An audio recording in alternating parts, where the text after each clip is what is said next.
Are you doing OCD exposures and you're not seeing any improvement? I want to talk to you about the number one reason why that might be happening. Stay tuned. That's what's up next.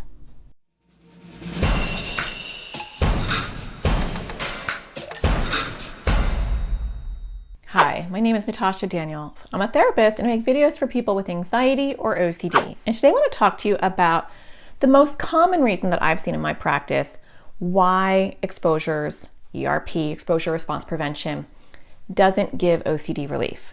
We're going to dive all into that, but before we get started, don't forget to subscribe, hit the bell so you get notified, because I do make new videos on anxiety and OCD every Thursday. Okay, so you're doing all this work, you're doing exposures, and you're like, this doesn't feel good. This isn't helping. I want to talk about why that might be. So just a quick review of what exposures are for those of you that are new to that in general. Exposures, ERP, exposure response prevention, is the go-to approach to address OCD and make OCD symptoms really tiny. And the goal of exposures, and this is part of the answer to this problem, is if you don't understand the goal of exposures, they're not going to be as effective. Like, you have to understand why you're doing these things and how they work in order for your mindset to be all in when it comes to doing exposures. Because when you white knuckle doing exposures and you are doing it just because your therapist told you or a family member told you, or you read it in a book or you took a course and you're like, oh, they're telling me I have to do exposures. Okay, I'm going to do this. It's not going to be effective. And that is the most common reason why exposures don't work, because people don't understand why they're doing them and they white knuckle it. White knuckling it means they barely tolerate it. They're like holding their breath and they're just getting through it and then, whew, okay, that's over. That's not embracing exposures. So the first thing is understanding what exposures are for and how they work. That's an important part of it, so that you're doing it for you and not for other people. So your buy-in around exposures is really important, because if you are telling yourself these aren't going to work, I don't know why I have to do this, they're not going to work, right? So you have to understand the mechanism behind it. So the first step is understanding what exposures are and how they work. And some of you already know that, but we'll review that really briefly. Exposures are what I call offense. So I talk about offense and defense. Defense is OCD's knocking. OCD's like, you should probably do this, or you should probably avoid that, or you should probably ask this, or not touch that, or do this compulsion or that compulsion, right? OCD's bossy. And so defense is how you respond to that bossy demand. And remember, avoidance is a bossy demand as well, right? Don't touch that, or don't say that word, or don't do that. And so compulsions can be avoidance, they can be physical compulsions, they can be mental compulsions, they can involve family members or other people. And so just be aware of that. And defense is how you respond to that. And so you can watch this video about offense and defense to take a deeper dive on that topic. But offense is exposures. Offense is triggering OCD on purpose. So offense is, I'm not having an intrusive thought or feeling about this. I'm going to embrace and create the intrusive thought or feeling and learn how to sit with the discomfort. So that's offense. And you can learn more about that, like I said, right here with this video. But understanding why that's helpful is really important. And so one of OCD's most powerful mechanisms is to bombard you with these intrusive thoughts or feelings. Like, that is part A of OCD. I have these intrusive thoughts or feelings. It's coming at me nonstop. And it's creating distress, regardless of what it is. There are a zillion different OCD themes and flavors. That doesn't matter in what we're talking about today. It helps when we're crafting exposures, and we'll talk about this some other time, but it doesn't matter what it is, right? For the framework of OCD, it's like, oh, it's coming at you nonstop, whatever it is. Oh, I'm feeling like a bad person, or I'm feeling like I'm contaminated, or I'm feeling like that's not even, or that's not just right, or I'm feeling like gross and it's disgusting, whatever the intrusive thought or feeling is. And then that's part A. Part B is, I have to do or avoid something to get brief relief, right? So I'm going to avoid touching that, or I'm going to avoid saying that, or I'm going to go wash my hands, or I'm going to go fix that, I'm going to go check that, I'm going to go ask that, I'm going to say this in my head, I'm going to do these mental compulsions. And so that's B, right? The compulsive behavior or avoidance. And then it grows your OCD bigger. And so what exposures are doing is they are purposely exposing you to that right? Part A. So you're purposely triggering those thoughts. OCD's not doing it, you're doing it to yourself. And then you're building your OCD muscles to sit and ride the wave of discomfort, uncertainty, and say, okay, this is uncomfortable, but I'm not going to do part B. I'm not doing the response prevention, right? ERP is exposure, right? I'm bringing this on, and I'm not doing the RP. I'm not doing the compulsion. Response prevention, I don't know why we have to have fancy words for things, but that's just the response, part B. I'm not going to do a mental compulsion, a physical compulsion. I'm not going to check with family members or other people. I'm not going to avoid whatever OCD wants me to do. I'm not doing that. I'm just sitting here tolerating the discomfort that these thoughts or feelings are bringing to me.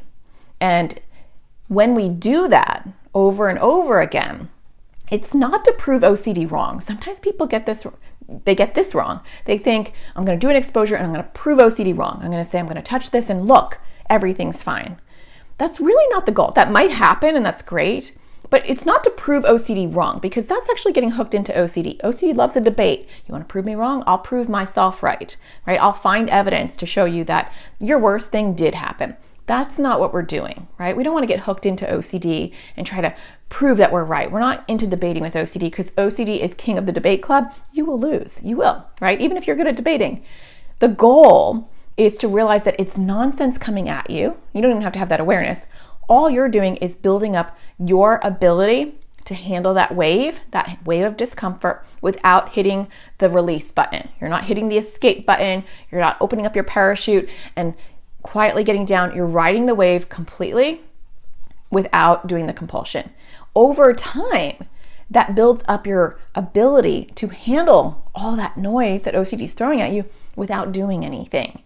And over time, when you do exposures over and over, it kind of bores your brain. And so when OCD is like, oh yeah, you're like, I kind of went to the OCD gym and I lifted my OCD weights, right? I did my own intrusive thoughts and feelings, and I've built muscles to handle this discomfort that you're throwing at me. And so I don't need to respond. And so it just becomes background noise. And eventually, for some people, it starts to fade, right? It's just, sometimes it doesn't. The goal is not to get rid of the intrusive thought or feeling. I know some people mess up on that. They think the goal is to get rid of this. It's not. It's to get rid of this, the discomfort, and part B, the doing and the avoiding, and the mental compulsions, the physical compulsions. It's getting rid of this part so that this just becomes background noise, and eventually it's really tiny and you're like, whatever, right? That's the goal. Now, when you are just getting through an exposure and you're like, how long is this going to take, right? Is this making my therapist happy? Is this making my parent happy or my family member happy? Or is it making, me happy that I could just check off the box and say, did it, right? That's not helpful, because really the goal is to embrace the discomfort, not survive it, right? It can feel like surviving, but we're not trying to cheat out of it. I'm not trying to distract myself and think of something else, or tell myself this isn't real, it's just an exposure. I've had people do that. They'll look at a picture and they'll say, this isn't real, it's just an exposure. You're undoing the exposure as you're doing the exposure, right? Because the goal is to really embrace the discomfort, to really feel like it's real, or to feel all the feels of the discomfort, which can be really hard, and to do nothing about it. To say, I can handle this discomfort, and I can get through to the other end. That's the goal. And so when you are white knuckling it, because you're doing it for other people and you're not doing it for yourself, and you're not embracing the discomfort, you're trying to distract yourself, or you're trying to tell yourself you'll do a compulsion, in 5 minutes when no one's looking, or don't worry, later today you can do a compulsion. You can do 3 of them to undo what happened just now, or whatever your OCD is telling you, because OCD is right there, present, front row and center when you're doing an exposure. And it's like, how do I get you to undo this craziness? I don't like that you poked me. Now let's talk about how we can undo this so that you never poke me again, or that your pokes don't hurt me, right? I need to wear some protective gear. And so maybe you should distract yourself, or maybe you should tell yourself you're just gonna have to get through it and it'll be okay. What you're doing then is undoing the exposure. The effectiveness of the exposure lays flat. It doesn't help. You're not building your OCD muscles, and it's all for naught. And so I encourage you to own this, regardless of whether someone else is telling you to do exposures. If you're not owning it and saying, I want this, I want to do this because I don't want to have this going on my whole life where it's so loud and so upsetting and so anxiety producing and uncomfortable that I have to just be on this hamster wheel of A and then B and then round again, A and then B and then round again. Nobody wants to live like that. And the more you do B, the more A grows. So it's A, B, grow, A, B, grow, A, B, grow. Who wants to be on that hamster wheel of A, B, right? I know you don't. I wouldn't want to be either. And so when we disrupt that cycle by embracing and having intention and saying, I want this to work, and I want to build up my OCD muscles, and I want to celebrate when I crush it and I do an exposure and I don't do B, I don't do a compulsion or a void, mental, physical, whatever it is for you, right? Because it will be different for each one of you. I want to celebrate that.